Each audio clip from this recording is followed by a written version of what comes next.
कम ध्वज के कपिचारु चिता पर काष्ठ जिलाए, जयमल के जुधमाहे अश्व चढ़े आपुन धाये। कम ध्वज नाम के भक्त राजस्थान की धरती के कई भाई थे, सबसे छोटे थे कमध्वज जी। बड़े भाई राणा जी के दरबार में अधिकारी थे। उनका कहना था कि तुम भी चलो दरबार में हाजिरी दे आया करो, हम बड़े पद पर हैं, तुम्हारा नाम लिख देंगे, हाजिरी लग जाएगी और कुछ तनख्वाह मिलेगी, घर में काम आएगी। बोले नहीं, हम ऐसे बिना काम किए कुछ लेना नहीं चाहते हैं। तो करो, काम करो। बोले भजन छोड़ के दूसरा काम करना नहीं चाहते। तो उन्होंने कहा खाली माला लिए बैठे रहते हो, करने के नाम पे कुछ करोगे नहीं, वो खाओगे जरूर। कमाते तो हो नहीं, वो खाते हो। अच्छा ठीक है, हमारा खाना आपको सहन नहीं है, 24 घंटे में एक बार खाते हैं, नहीं खाएंगे तो क्या क्या करोगे?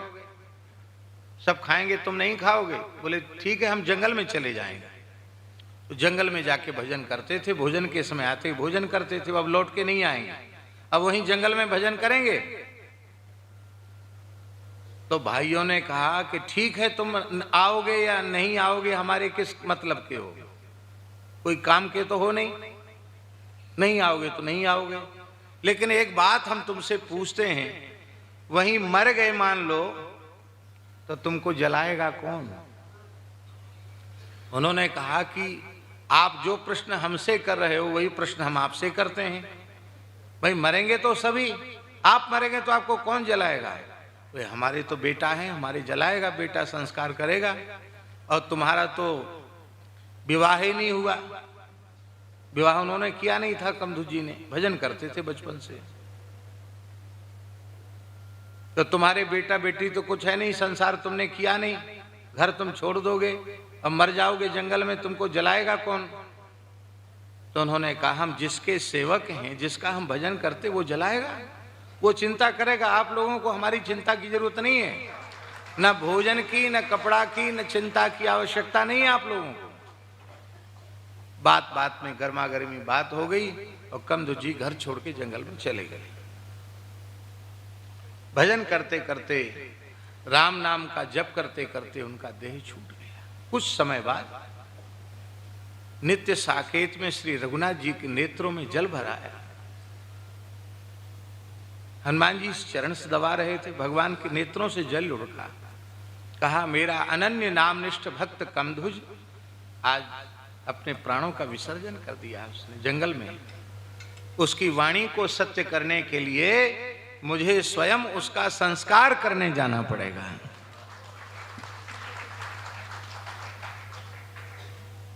हनुमान जी ने कहा जय जय प्रभु, आप भक्त जटायु का संस्कार करके अपने आप को धन्य बना चुके हैं, तो मैं भी किसी संत का संस्कार करना चाहता हूं। आपकी कृपा हो तो मैं विधि पूर्वक आपके प्राण प्यारे भक्त कमध्वज का संस्कार करूं, आपकी उपस्थिति हो, संस्कार मेरे हाथ से हो जाए। भगवान बोले तुम में हम में भेद नहीं है, तुम्हारे जैसे भक्त मेरे ही स्वरूप हैं। ठीक है, तो भगवान की उपस्थिति में हनुमान जी ने कमध्वज जी का दाह संस्कार किया और उनके उस भक्त के चिता के धुआं के लगने से उस जंगल के जितने प्रेत थे सब वैकुंठ चले गए।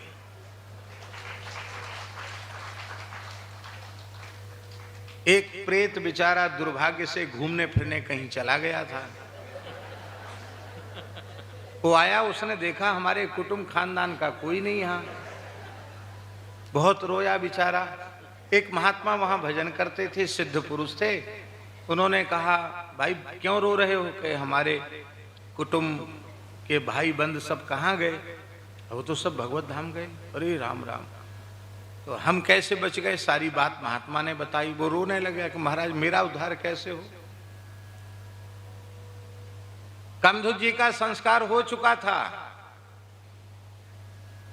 वहां कोई संस्कार का चिन्ह भी नहीं था शेष, पर वह जगह थी जहां उनका संस्कार हुआ था। उस स्थल पर उस संत ने कुछ लकड़ी कंडा डाल करके चैतन्य कर दिया और कहा जिस स्थान पर भक्त का संस्कार हुआ है उसके धुआं लगने से इसकी शुद्धि हो। जैसे ही संकल्प किया, उस धुआं के लगने से उस प्रेत का भी वैकुंठ गमन हो गया। हमारे कहने का आशय यह है, संत की साधारण महिमा नहीं है।